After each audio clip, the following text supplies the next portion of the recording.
Saudari, Bapak Ibu yang saya hormati, kegiatan kita pada siang hari ini itu adalah dalam rangka silaturahmi ya. Silaturahmi mumpung masih di bulan Syawal, masih suasana lebaran ya.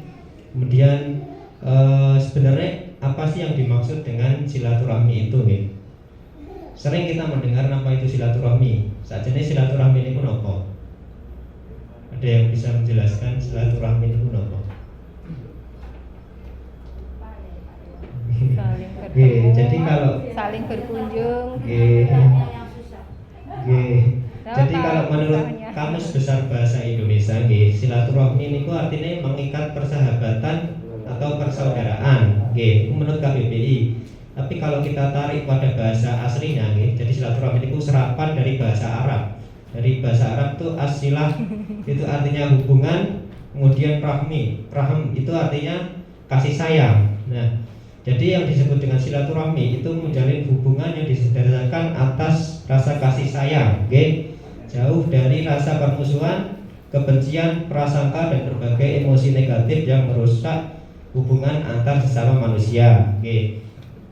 Nah, jadi sini kan saya juga diminta disuruh untuk memberikan sedikit tausiah Pak. Nah, jadi saya nanti juga akan membahas dari sisi kedokterannya, tapi saya juga diminta untuk mengisi sedikit tausiah. Jadi kalau manfaat silaturahmi itu disebutkan dalam sebuah hadis riwayat Bukhari dan Muslim. Rasulullah SAW pernah bersabda, "Man ahabba ayyusatalahu fi rizki wa yunsa'alahu fi asari falyasil rahimah." Yang artinya Rasulullah SAW bersabda, barang siapa yang suka apabila diluaskan rezekinya dan dipanjangkan sisa umurnya, maka sambunglah silaturahmi. Jadi dalam hadis ini digambarkan ada dua manfaat dari silaturahmi. Yang pertama adalah meluaskan rezeki dan kemudian dipanjangkan sisa umurnya. Dan itu ternyata ada penjelasan logisnya. Ini saya pernah ambil materi ini dari tulisannya Dr. Agus Sukoco. Dr. Agus Sukoco itu dia seorang dokter juga sekaligus sebagai ustadz di Jogja. Dia pernah menjabarkan makna hadis ini dari sisi kedokteran. Yang pertama, diluaskan rezekinya. Nah, jadi kan ketika kita mudah bersilaturahmi, mudah berhubungan, mudah menjalin hubungan persaudaraan dan kekerabatan dengan banyak orang, maka kita juga akan mempunyai relasi yang cukup baik dengan banyak orang juga. Contohnya apabila kita sebagai seorang pedagang, apabila kesan dari pembeli terhadap seorang pedagang itu baik, maka dia bisa saja menjadi pelanggan yang bolak-balik membeli barang di pedagang tersebut. Kemudian juga terutama untuk kita para praktisi kesehatan, tenaga kesehatan, dokter, perawat dan lain sebagainya, itu amat erat hubungannya dengan hubungan antar sesama manusia. Jadi kalau hubungan kita dengan pasien itu baik, maka insya Allah itu dia juga akan bolak-balik datang ke kita. Dan juga bukan hanya itu, bahkan efeknya pun juga baik untuk pasien sendiri. Yang mana apabila seorang pasien itu sudah suka dengan dokternya, itu bisa aja cuman dengan ketemu dengan dokternya, itu sebagian dari rasa sakitnya itu sudah terangkat. Nah, itu bisa terjadi karena ada rasa suka. Rasa suka itu menimbulkan mengeluarkan hormon endorfin. Hormon endorfin itu dia fungsinya sebagai pereda rasa sakit. Nah, ketika dia bertemu dengan orang yang dia suka, maka itu akan keluar dan itu akan meringankan sedikit dari rasa sakit yang dia derita. Seperti itu. Karena yang namanya manusia itu adalah suatu kesehatan manusia itu terdiri dari aspek biopsikososial yang saling berhubungan satu sama lain. Jadi kita memandang pasien itu sebagai satu kesatuan manusia yang utuh, bukan hanya sekedar memberikan obat terapi atas penyakitnya, tapi juga membangun hubungan sosial yang baik dengan dia.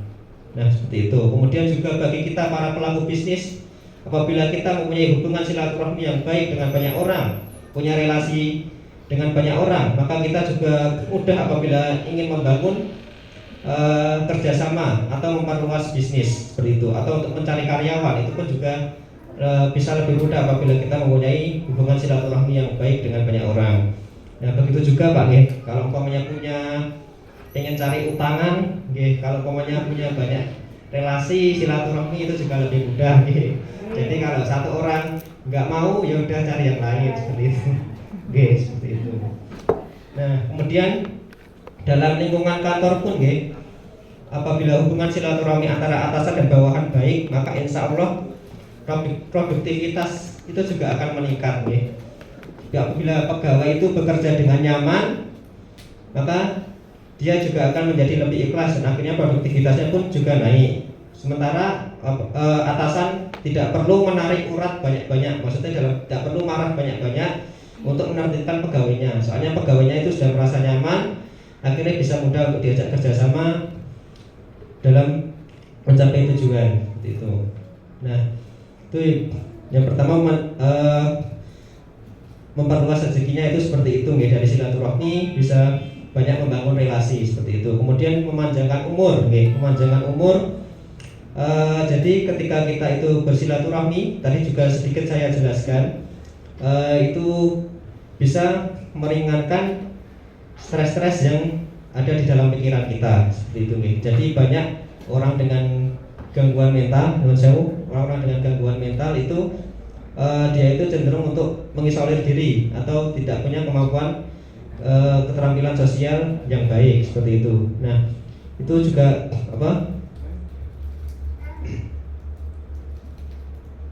maksudnya apabila kita, contohnya kita tidak mempunyai keterampilan untuk bersilaturahmi dengan baik, maka kita akan senantiasa merasa sendiri. Apalagi apabila hubungan silaturahminya itu juga buruk dengan orang lain, seperti hati kita mudah merasa benci, mudah merasa marah, kemudian menyimpan dendam, kemudian juga tidak toleran, kemudian tidak berempati terhadap orang lain, maka itu lama-lama juga akan menimbulkan stres pada diri kita sendiri. Nah, stres yang terus-menerus terjadi itu juga dia akan meningkatkan hormon adrenalin dan noradrenalin.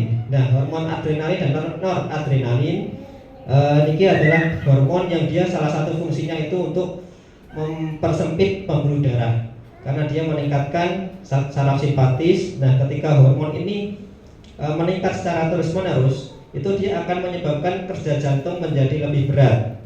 Nah, ketika kerja jantung menjadi lebih berat, lama-lama jantung itu juga akan capek, Pak. Yang pertama juga awalnya akan timbul gejala hipertensi, tensinya tinggi, kemudian jantungnya lama-lama capek, nah itu bisa menyebabkan terjadinya penyakit jantung. Nah, jadi baik penyakit jantung itu kan dia adalah penyakit tidak menular yang paling sering menyebabkan kematian mendadak, nggih. Jadi penyakit jantung itu juga bisa timbul karena buruknya silaturahmi seperti itu, nggih.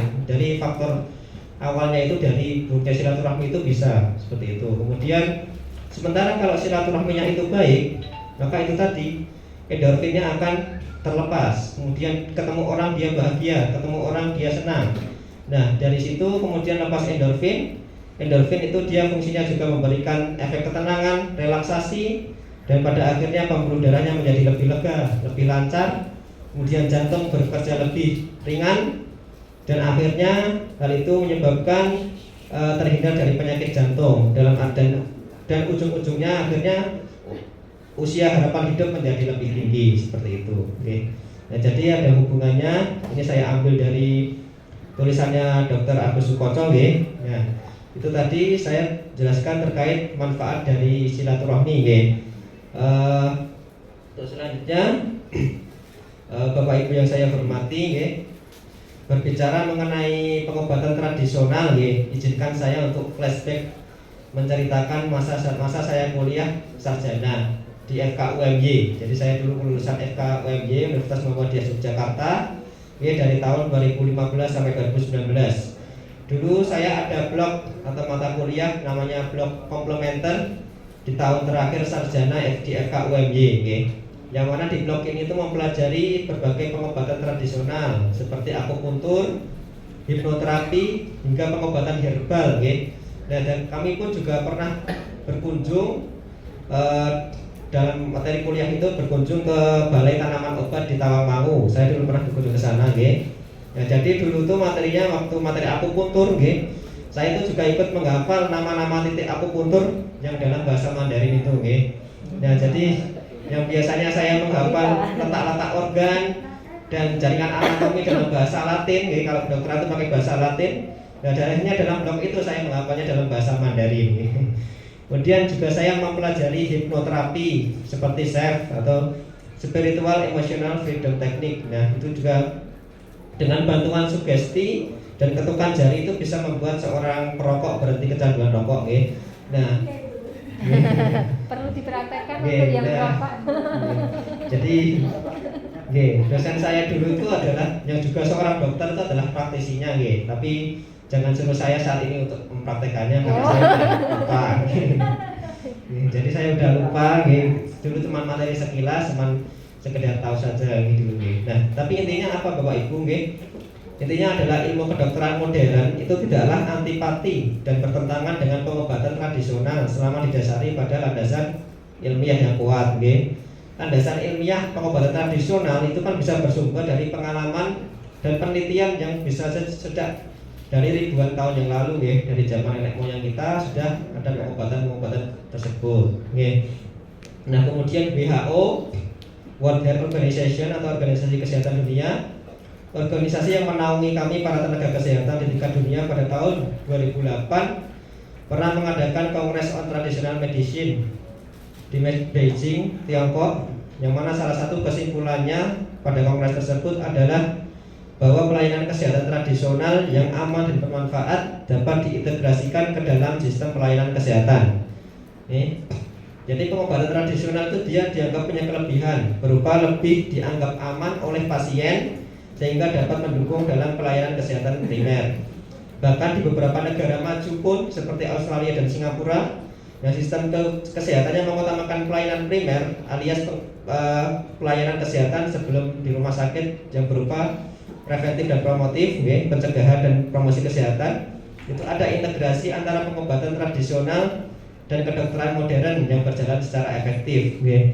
Nah, jadi di sini di Indonesia, Puskesmas itu sebagai salah satu garda dalam pelayanan kesehatan primer. Di Puskesmas Teras ini juga berupaya untuk menjalin kerjasama yang efektif antara pihak Puskesmas dengan penyehat tradisional seperti itu, nih. Nah, kemudian menurut dokter Saifuddin Ali Ahmad, seorang dosen di FKUI Jogja, pernah menyampaikan pengobatan tradisional nyatanya memiliki banyak kelebihan dibanding modern dikarenakan lebih holistik atau lebih menyeluruh, yang mana pengobatan tradisional akan melihat pola dan penyebab, yang mana suatu nyeri diinterpretasikan sebagai pertanda yang membantu dalam mengenali adanya ketidakseimbangan internal. Penyakit akan dimaknai sebagai proses. Kemudian juga kelebihan lainnya pada menggunakan pada pengobatan tradisional itu menggunakan intervensi yang lebih minimal dengan mengkombinasikan berbagai teknologi non-invasif seperti diet, suplemen makanan, olahraga, dan perubahan perilaku. Nah, ini juga diajarkan pada kami di kedokteran modern untuk lebih mengutamakan dengan perubahan gaya hidup seperti diet, pola makan, olahraga, dan lain sebagainya. Kemudian akan tetapi pengobatan tradisional tetap harus dilakukan uji klinis untuk memastikan keamanan, efektivitas, dan keahlian praktisi demi keselamatan pasien.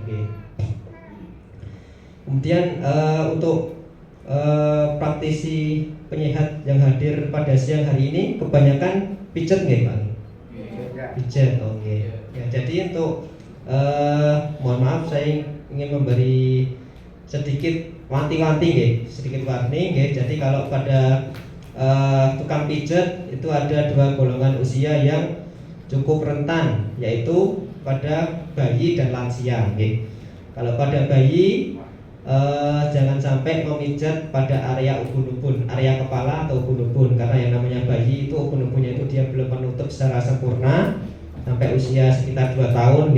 Nah, jadi kalau umpamanya itu dipijat, nanti itu bisa menyebabkan cedera otak bahkan hingga kematian. Kemudian juga pada bayi pada saat memijat perut juga harus hati-hati, karena yang namanya bayi itu kenapa kok dia harus minum ASI eksklusif selama 6 bulan, karena pada bayi itu dia sistem pergerakan ususnya itu belum lancar, belum sempurna seperti pada orang dewasa, sehingga apabila dipijat itu dikhawatirkan malah menyebabkan itu semakin parah, jadinya menyebabkan pergerakan ususnya itu terhenti. Nah itu juga sehingga menyebabkan bayi itu perlu dioperasi. Kemudian juga pada bayi, hati-hati juga apabila memijat pada daerah tulang belakang, itu juga berlaku untuk lansia juga. Jadi kalau untuk memijat pada daerah area tulang belakang, itu kan dia sistem saraf seluruh tubuh itu ketika menuju otak semuanya itu melewati tulang belakang. Jadi ketika tulang belakang itu bermasalah, otomatis sarafnya juga bermasalah. Jadi ketika tulang belakangnya bermasalah bisa timbul sampai ke kecacatan, kelumpuhan tangan, kaki itu juga bisa terjadi karena adanya cedera di tulang belakang. Kemudian juga hernia, saraf kejepit, orang awam bilangnya itu juga bisa terjadi apabila memijat dengan tenaga yang terlalu besar, terutama pada lansia dan anak-anak juga, karena pada lansia itu dia tulangnya itu sudah lebih keropos, mohon maaf lebih keropos karena adanya pengapuran, adanya usia sudah tidak diproduksinya hormon pembentuk tulang seperti itu. Dan jadi menyebabkan pada lansia itu dia tulangnya lebih rawan, jadi harus lebih hati-hati. Kemudian juga walau bagaimanapun kita sebagai pihak-pihak yang bergerak dalam bidang usaha kesehatan itu berhubungan dengan kualitas hidup manusia, bahkan hingga menyangkut nyawa dari pasien kita. Oleh karena itu kita harus mengupayakan agar usaha yang kita lakukan itu memperoleh izin dari dinas terkait. Tadi sudah dibuatkan yang namanya apa tadi? STPT.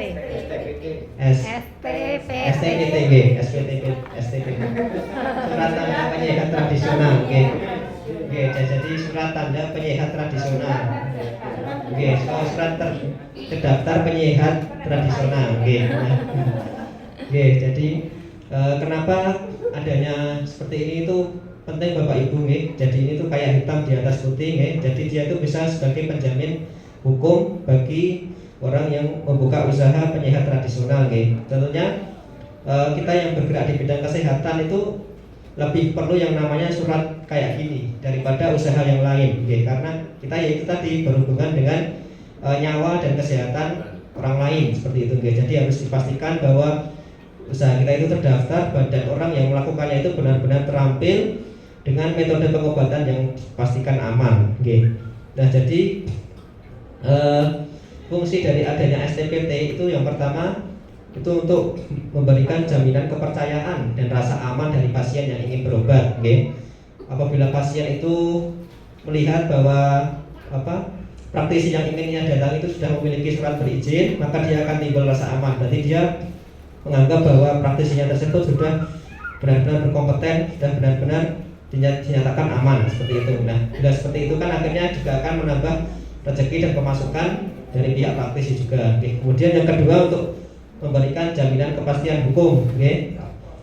Jadi kita yang bergerak di bidang kesehatan, niku walaupun sudah itu berpeluang, selain berpeluang untuk meningkatkan derajat kesehatan pasien, itu juga berpeluang untuk merugikan kesehatan orang lain, bahkan hingga kecacatan dan kematian.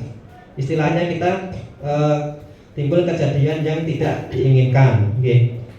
Nah, jadi peluang timbulnya kejadian tidak diinginkan itu bisa terjadi entah dari kelalaian dari pihak praktisi kesehatan, kelalaian dari pihak pasien, ataupun murni kecelakaan.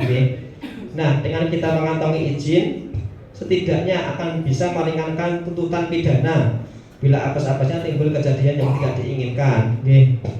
Nah, tapi umpamanya kita nggak punya izin, terus kemudian timbul kejadian yang tidak diinginkan itu, kemudian pasiennya akhirnya menuntut, kemudian dari pihak kepolisian, dari pihak hukum menginvestigasi, ternyata dari praktisnya juga belum mempunyai izin, akhirnya nanti pidananya ditambah, pidananya ditambah, sehingga hukumannya menjadi lebih lama atau lebih berat seperti itu. Nah, kemudian apalagi dalam izinnya, apabila kita mengajukan izin, kita juga menjelaskan SOP atau standar operasional prosedur dari tindakan yang kita lakukan terkait langkah-langkahnya, resiko, tujuan terapi, dan lain-lain. Nah, serta sudah dinyatakan aman oleh dinas terkait. Maka apabila dalam prakteknya kemudian timbul kejadian tidak diinginkan, Sementara dalam pelaksanaannya sebelumnya itu ternyata kita sudah sesuai SOP dan kita mampu membuktikan bahwa kita sudah sesuai SOP, maka insya Allah bisa selamat dari tuntutan pidana, ya. Apalagi bila sebelum tindakan juga ada informed consent, yang mana informed consent itu seperti sebuah kertas, di sana tertulis tujuan, resiko, komplikasi, terapi, biaya dan lain-lain dari tindakan yang akan dilakukan, serta ada kolom tanda tangan untuk meminta persetujuan dari pasien terlebih dahulu. Nah, apabila ada informed consent itu juga akan menguatkan kita apabila nanti terkena tuntutan pidana, maka kita bisa selamat seperti itu. Saya katakan bisa, sebab bisa saja kita masih tidak selamat dari tuntutan hakim. Misalnya kalau dari keluarga pasien itu menyokok hakimnya seperti itu. Nah, jadi mungkin seperti itu saja yang bisa saya sampaikan untuk mengisi ada acara halal bihalal pada siang hari ini. Kurang lebihnya saya mohon maaf, apabila ada kesalahan dalam perilaku ataupun dalam tutur kata dan lain sebagainya, saya mohon maaf yang sebesar-besarnya. Terima kasih atas perhatiannya. Wassalamualaikum warahmatullahi wabarakatuh.